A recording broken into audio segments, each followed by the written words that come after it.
귀한 찬양 감사드립니다.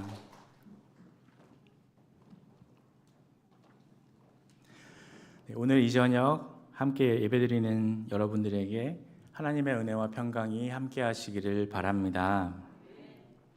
미국 LA의 모자이크 교회에 어윈 맥머너스라는 목사님이 계십니다. 그분이 쓴 책 중에 코뿔소 교회가 온다라는 책이 있습니다. 주님의 교회가 코뿔소 떼와 같다고 하는 것입니다.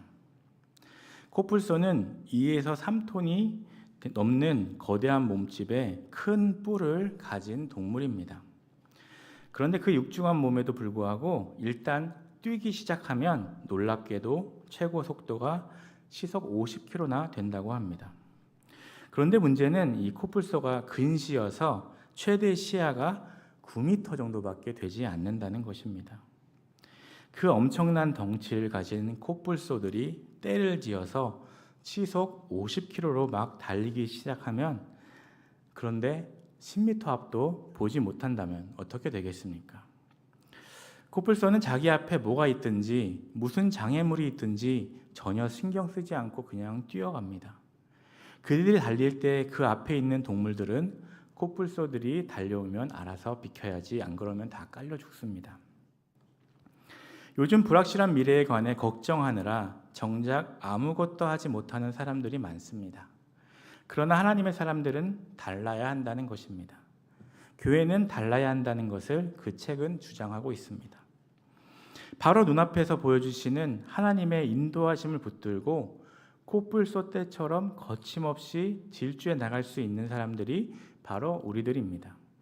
우리가 달리기 시작하면 우리를 가로막고 있던 모든 세력은 알아서 비켜야 할 것입니다.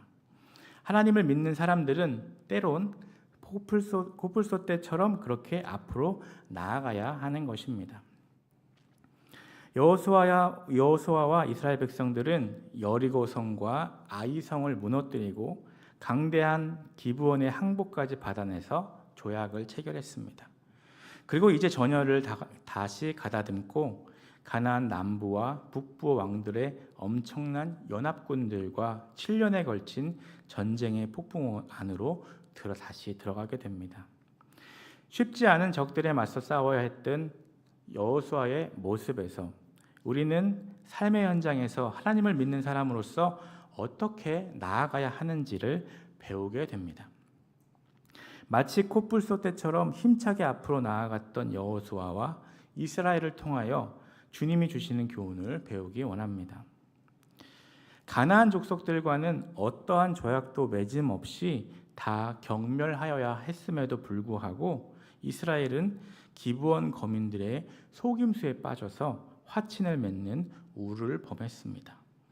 9장을 보면 가나안 족속들은 이스라엘에 의해 여리고성과 아이성이 차례로 멸망당하자 위협을 느낀 나머지 이스라엘을 대적하기 위해서 동맹을 맺게 됩니다. 그러나 기브온 족속만은 그 동맹에 가입하지 않고 가나안 족속이 아닌 것처럼 속임수를 써서 이스라엘과 화친할 것을 제안합니다. 결국 여호수아와 이스라엘 족장들은 그들의 속임수에 빠져서 조약을 맺게 됩니다.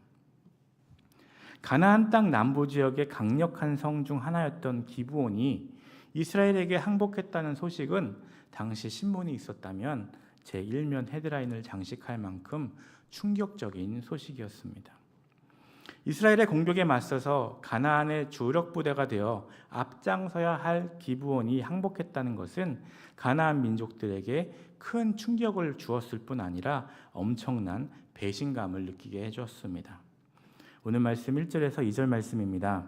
그때 여호수아가 아이를 빼앗아 진멸하되 여리고와 그 왕에게 행한 것 같이 아이와 그 왕에게 행한 것과 또 기브온 주민이 이스라엘과 화친하여 그 중에 있다함을 예루살렘 왕 아도니세덱이 듣고 크게 두려워하였으니 이는 기브온은 왕도와 같은 큰 성임이니요 아이보다 크고 그 사람들은 다 강함이라.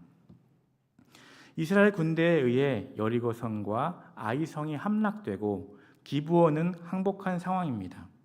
3절에서 5절 말씀은 보면 이 소식을 들은 예루살렘 왕 아도니세덱은 주변의 다른 네 왕들에게 급히 연락해서 동맹군을 조직하여 자기들을 배신한 기브온을 벌하자고 합니다. 기브온을 치려고 하는 것은 배신한 성을 징계하려는 뜻도 있지만 기브온이 전략적으로 아주 중요한 위치에 있었기 때문에 그곳을 빼앗기면 안 되었기 때문에 이들이 급하게 연합군을 결성한 것입니다. 기브온은 왕도와 같은 큰 성으로 불릴 정도였습니다. 그것은 주변의 여러 성읍들을 지배하고 있었기 때문이었습니다. 또한 강력한 군사를 보유했기 때문에 그러한 정치적 위치를 차지하고 있던 기브온이 이스라엘과 평화 조약을 맺고 가나안 성들을 배반했으니 아도니세덱은 이스라엘과 그들의 하나님의 능력을 두려워하게 된 것입니다. 그런데 기브온이 아무리 강한 성이라고 해도 지금 분노한 다섯 나라의 군대가 쳐들어오는 것은 아주 다급한 상황이었습니다. 그래서 기브온 사람들은 방어 준비를 갖추는 동시에 이스라엘에게 도움을 청하게 됩니다. 이것을 가만히 생각해 보면 지금과 참 비슷합니다. 나와 친하게 지내던 한 사람이 내가 싫어하는 사람과 같이 가면 그 편을 들면 화나지 않습니까? 내가 안 좋아하는 사람에게 뭐라고 하기 전에 배신한 사람을 먼저 공격하고 응징하려고 하는 마음이 드는 것이 사실입니다. 이것은 몇천 년 전이나 지금이나 같습니다. 6절 말씀입니다. 기브온 사람들이 길갈 진영에 사람을 보내어 여호수아에게 전하되 당신의 종들 돕기를 더디게 하지 마시고 속히 우리에게 올라와 우리를 구하소서. 산지에 거주하는 아모리 사람의 왕들이 다 모여 우리를 치리이다 하매. 여기서 다섯 왕들을 가리켜 산지에 거하는 아모리 사람들이 왕이 다 모여 있다고 말하고 있는데 이것은 문학적인 과장법을 사용한 것입니다. 사실 전부 다 모여 있는 것은 아니기 때문입니다. 나중에 40절에서도 이를 가리켜 그 모든 왕이라고 묘사합니다. 이것은 기브온과 다른 가나안 민족들 사이에 일어난 이 전투가 실제로 다 모인 것은 아니더라도 엄청난 대규모 전쟁이라는 것, 그리고 그들의 운명을 결정짓게 되는 중요한 전투라는 것을 강조하는 표현입니다. 사실 이스라엘이 기브온에게 속아서 조약을 맺었기 때문에 기브온을 공격하지 못했고 이제는 기브온이 공격을 당하니까 그들의 안전까지도 책임지게 되었습니다.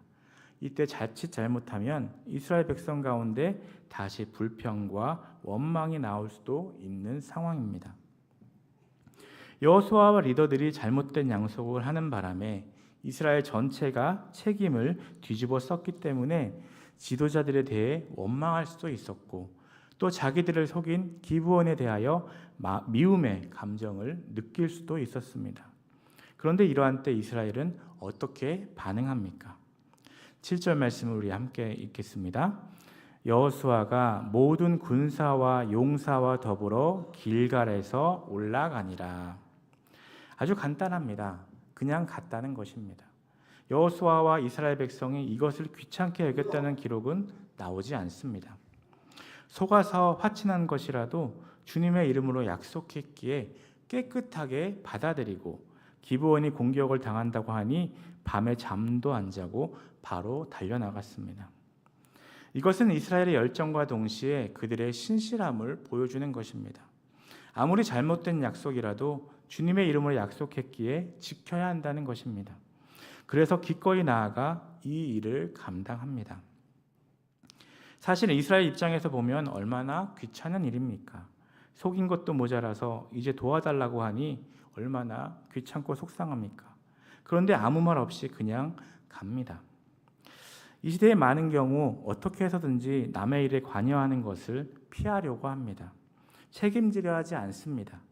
괜히 끼어들었다가 여기저기 불려다니며 고생할 수 있기 때문입니다. 그래서 남의 일에 말로 참견하는 것은 좋아해도 남을 도와주고 문제를 해결하는 데에는 되도록 거리를 멀리 두려고 하는 경향이 강해집니다. 21세기에 들어 더욱 그런 현상이 일어나고 있습니다. 그런데 세상은 지금도 참된 리더를 찾고 있습니다. 참된 리더가 어떤 사람입니까? 너무나 잘나고 똑똑하고 능력이 출중한 사람이 아닙니다. 물론 능력이 있는 것은 기본이지만 그 좋은 능력을 가지고 세상에 유익을 끼치며 주변 사람들에게 유익을 줄 수 있는 그런 사람을 참된 리더라고 합니다. 자기밖에 모르고 자기 공부만 하고 자기를 위해서만 시간을 보내고 자기 것만 해서 잘 되는 것이 아니라는 것입니다. 지금 세상은 다 연결되어 있고 세상에서도 남들을 도우며 세상에 유익을 끼칠 수 있는 참된 리더를 찾고 있습니다. 그렇게 다른 사람을 열심히 사랑으로 섬기는 사람이 잘 되게 되어 있습니다. 다른 사람을 위해 자신의 재능과 시간과 물질을 사용할 줄 아는 사람이 성공한 사람인 것입니다. 흔히 하는 말 중에 부자는 돈이 많은 사람이 아니라 바르게 잘 쓰는 사람이라는 말이 있습니다. 돈을 바르게 잘 쓰는 사람이 부자이지 가만히 움켜쥐고 있는 사람이 부자가 아니라는 말입니다. 남들과 떨어져서 전혀 교류가 없고 내가 남을 터치하지 않고 남들도 나를 터치하지 않는 게 좋은 것이 아닙니다. 생각해 보십시오. 사실 이스라엘은 지금 얼마나 귀찮은 상황입니까? 괜히 기브온에게 속아서 쓸데없이 나가서 싸우게 되었습니다. 게다가 5나라가 연합을 해서 쳐들어오니 얼마나 강력하겠습니까? 그러면 이런 상황에서 기브온에게 적당히 둘러대면서 슬쩍 빠지고 싶은 마음이 들 수도 있는 상황입니다. 속아서 맺은 평화 조약이기 때문에 어쩔 수 없이 이 전쟁에 휘발리게 되었으니 충분히 불평할 만한 상황이 아닙니까? 그런데 놀랍게도 이것을 뒤집어서 생각해 보면 이 가나안 남부지방 5 나라들의 왕과 그들의 군대가 기브온으로 모였다는 것은 이스라엘 입장에서는 사실 환영할 만한 일이 됩니다. 왜냐하면 이것은 이스라엘이 어차피 치러야 할 가나안 정복 전쟁이 앞당겨진 것일 뿐이기 때문입니다. 지금 기브온에서가 아니더라도 이 5 나라들과는 앞으로 찾아가서 하나씩 싸워야 합니다. 그런데 찾아가는 노력을 하지 않고 그들이 제 발로 지금 이곳에 모두 와주었으니 얼마나 좋습니까? 그들을 한꺼번에 상대하며 시간을 크게 절약할 수 있게 된 것입니다. 어떤 귀찮고 어려운 상황이나 위기가 닥쳤을 때 그것이 오히려 기회가 될 수 있다는 것을 우리는 여기서 알 수 있습니다. 그리고 이때 하나님은 여호수아에게 승리를 약속하십니다. 8절 말씀을 함께 읽겠습니다. 그때 여호와께서 여호수아에게 이르시되 그들을 두려워하지 말라. 내가 그들을 내 손에 넘겨주었으니 그들 중에서 한 사람도 너를 당할 자가 없으리라 하시니라. 아멘.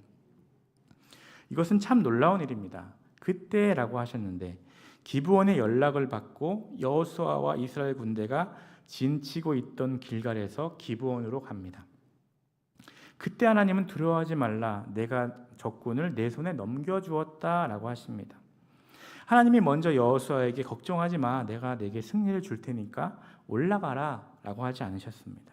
물론 그런 때도 많습니다. 하지만 이때는 승리를 줄 테니 싸우라고 하신 것이 아니라 여호수아와 이스라엘이 우리는 약속을 신실하게 지켜야 한다라고 하며 싸우러 가니까 하나님께서 승리를 줄 테니 걱정하지 말라고 하신 것입니다. 가끔 보면 이런 식으로 이야기할 때가 있습니다. 하나님, 이 상황을 잘 풀어주시면 제가 헌신하겠습니다. 이 일이 잘 되면, 이것을 하고 나서 다 잘 정리가 되면 제가 그 다음에 열심히 한번 해보겠습니다. 이런 말이 꼭 틀렸다는 것은 아닙니다. 그러나 때로는 우리가 정말로 믿음 때문에 손해를 보기도 하고 귀찮기도 하지만 하나님을 믿는 사람으로서 올바른 믿음의 길을 가야 하기 때문에 그래도 약속을 지키며 신실하게 믿음의 길로 나아갈 때 하나님께서 승리를 주신다는 것입니다. 하나님이 다 처리해 주시고 다 정리된 다음에 하는 것이 아니라 먼저 하겠습니다 하며 믿음으로 결단하고 나아가면 하나님께서 승리를 주신다는 것입니다.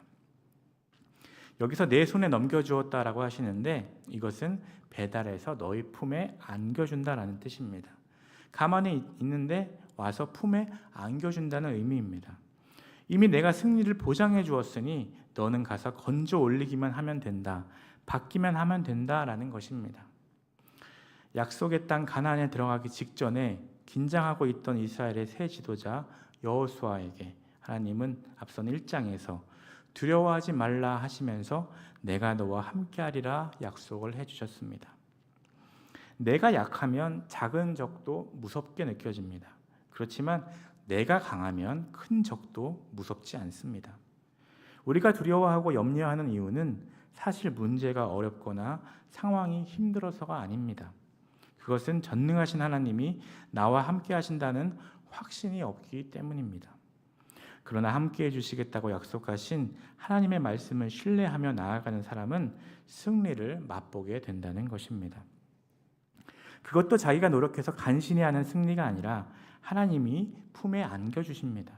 게다가 그것은 나만이 아니라 다른 사람도 승리하게 해주는 삶이 됩니다. 우리는 신앙생활을 혼자 하는 것이 아닙니다. 내가 내 짐만 지는 것이 아닙니다. 때로는 다른 사람의 짐까지 함께 지고 가야 할 때가 있습니다.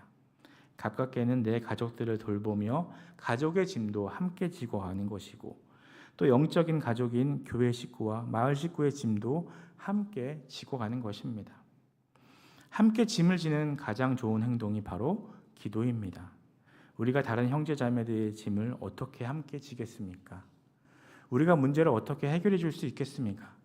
그런데 그 문제를 해결할 수 있으신 하나님께 우리가 기도할 수 있습니다. 기도하는 것이 가장 첫 걸음인 것입니다. 그리고 더 나아가 옳은 일이라면 함께하며 기꺼이 감당하는 것입니다. 그렇게 다른 사람들을 섬기는 삶을 살 때 오히려 하나님은 성공의 기회를 주십니다. 귀찮고 힘들 때도 약속을 지키는 사람, 어려울 때도 남을 돌보는 사람은 승리의 기회를 받는 것입니다. 그리고 그것을 통해 더욱 놀라운 길로 나아갈 수 있게 되는 것입니다.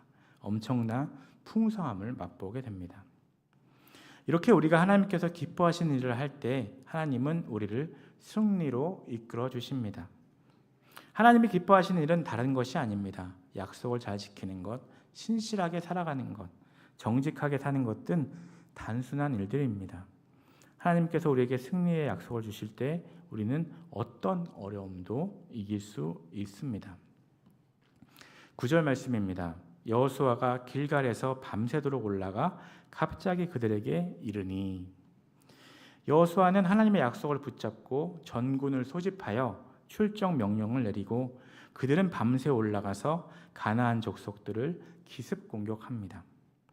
여호수아는 이스라엘 군대를 지휘하여 어두운 밤에 길갈에서 기브온까지 32km 정도 되는 거리를 빠르게 행군합니다. 이것은 결코 쉬운 행군이 아니었습니다. 이스라엘 군대가 밤새 행군해서 기브온에 도착했을 때 어땠겠습니까? 잠도 못 자고 밤에 먼 거리를 행군했으니 상당히 지쳐 있었을 것입니다. 게다가 거기에는 막강한 연합군들이 기다리고 있습니다. 그러나 여호수아는 전혀 망설이지 않고 치밀하게 또 일사불란하게 움직여서 적의 허를 찌르는 기습을 감행한 것입니다. 여호수아가 하나님을 신뢰하며 나아갔을 때 하나님은 여호수아와 함께 하셨고 이런 지혜를 주셨습니다.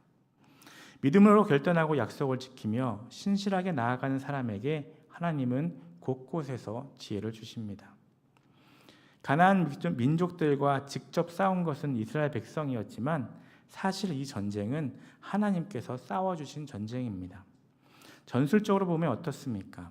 여호수아가 이끄는 이스라엘 군대가 야간에 기습 공격을 한 것이 성공을 거둔 것으로 보이지만 사실 이스라엘 군대가 나아간 것도 하나님의 명령에 따른 것뿐이고 군사적인 승리는 하나님이 적군에게 혼란을 일으키신 결과입니다.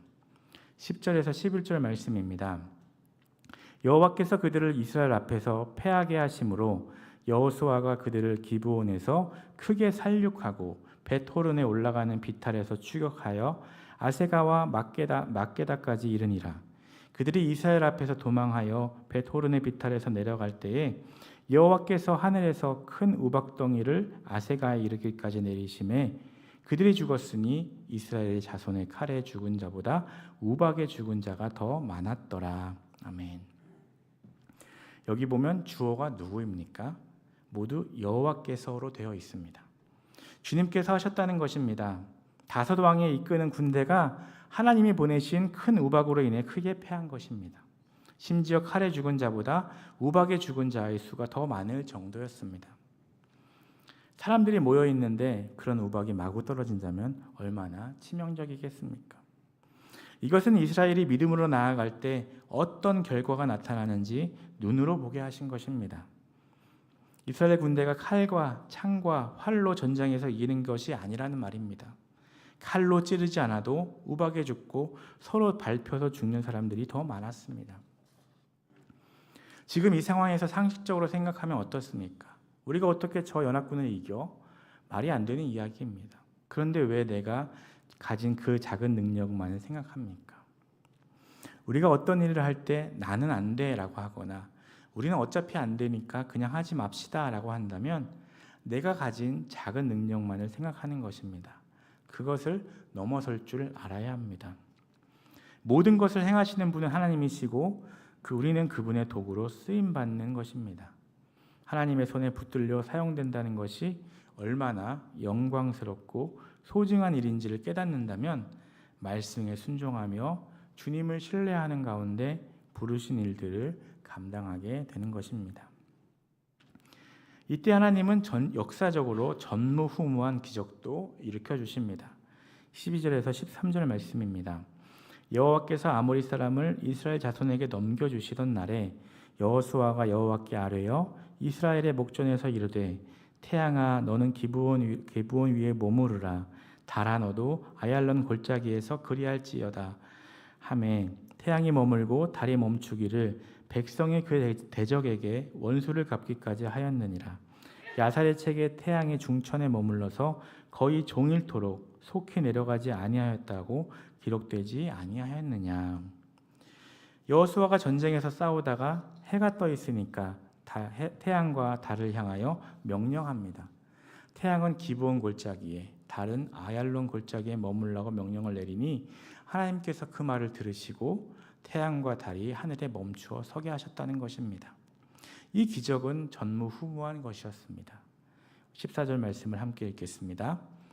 여호와께서 사람의 목소리를 들으신 이 같은 날은 전에도 없었고 후에도 없었나니 이는 여호와께서 이스라엘을 위하여 싸우셨음이니라. 아멘. 이것은 이스라엘에게 승리를 주시기 위함이었습니다. 이스라엘 군대가 정복한 지역은 남쪽과 서쪽인데 이전보다 훨씬 더 방대한 영토를 차지하게 된 것을 알려줍니다. 중요한 것은 군사적인 정복을 통해 이렇게 영토를 얻게 된 것이 아니라 하나님이 싸워주신 결과라는 점입니다. 42절 말씀을 함께 읽겠습니다. 이스라엘의 하나님 여호와께서 이스라엘을 위하여 싸우셨으므로 여호수아가 이 모든 왕들과 그들의 땅을 단번에 빼앗으니라. 아멘. 이 42절은 여호수아와 백성이 행한 가나안 정복 사건에 대한 결론입니다. 가나안 땅으로의 진군은 하나님의 인도와 섭리 가운데 진행된 것이며 그 과정에 일어난 모든 승리는 하나님의 선물이라는 것입니다. 여호수아는 단번에 가나안 남쪽 장을 차지했는데 정말 단번에 되었습니다. 하나님이 해주신 일입니다. 이스라엘의 모든 전쟁이 하나님께 속해 있었든 오늘의 모든 세상에서의 영적 전쟁도 하나님께 속한 것입니다. 이스라엘이 하나님의 인도하심을 따르기만 하면 승리할 수 있었듯이 우리도 하나님의 인도하심을 따르기만 하면 어떠한 상황에서도 승리할 수 있습니다. 우리는 자기가 싸우려고 할 때 한계가 있습니다. 나는 별 능력이 없지만 전능하신 하나님을 모시고 올 때 얼마나 쉬워집니까? 우리는 이것을 기억해야 합니다. 인생에서의 승리는 내가 열심히 노력한 결과가 아닙니다. 우리가 솔직하다면 내가 성공했을 때 나 혼자 성공한 것이 아니라고 인정할 수밖에 없습니다. 어떻게 이것이 혼자 한 것이 되겠습니까? 물론 하나님을 믿는 사람은 최선을 다해 노력해야 합니다. 하지만 우리의 승리는 순종의 결과라는 것을 잊지 말아야 하겠습니다. 또한 오직 믿음의 눈이 열린 사람만이 하나님의 역사를 보며 깨닫게 되고 또 그래서 승리하게 되며 평안과 행복을 누리게 된다는 사실을 기억해야 하겠습니다. 어떤 일이 있든지 두려워하지 말고 또 염려하지도 말고 이미 승리를 결정해 놓으신 하나님의 말씀에 순종하며 나아감으로 진정한 승리를 체험하는 삶을 살아가시는 저와 여러분 되시기를 간절히 소망합니다. 기도하시겠습니다. 사랑의 하나님, 오늘 말씀을 통하여 깨닫게 하시고 또 또 새롭게 하시니 감사합니다. 주님을 믿는다고 하지만 하나님을 온전히 신뢰하지 못하고 두려움과 염려 가운데 있었음을 고백합니다. 용서하여 주시옵소서. 오직 믿음의 눈이 열린 사람만이 하나님의 역사를 보며 깨닫게 되고 그래서 승리하게 되며 평안과 행복을 누리게 된다는 사실을 기억하고 두려워하지 말고 염려하지도 말고 이미 승리를 결정해 놓으신 하나님의 말씀에 순종하며 나아감으로 진정한 승리의 삶을 체험하는 삶을 살아가는 복된 주님의 자녀들 될 수 있도록 인도하여 주시옵소서. 이 시간 1000번째 예물을 드립니다. 131번째, 292번째, 293번째, 294번째 예물을 드립니다. 사랑하는 주의 자녀들이 드린 예물을 받아주시고 예물이 쓰여지는 곳에 주의 은혜로 함께하여 주시옵소서. 예물을 드리는 자들이 엎드려 기도하오니 들으시고 선하신 뜻대로 응답하여 주시옵소서. 예수님의 이름으로 기도드립니다. 아멘.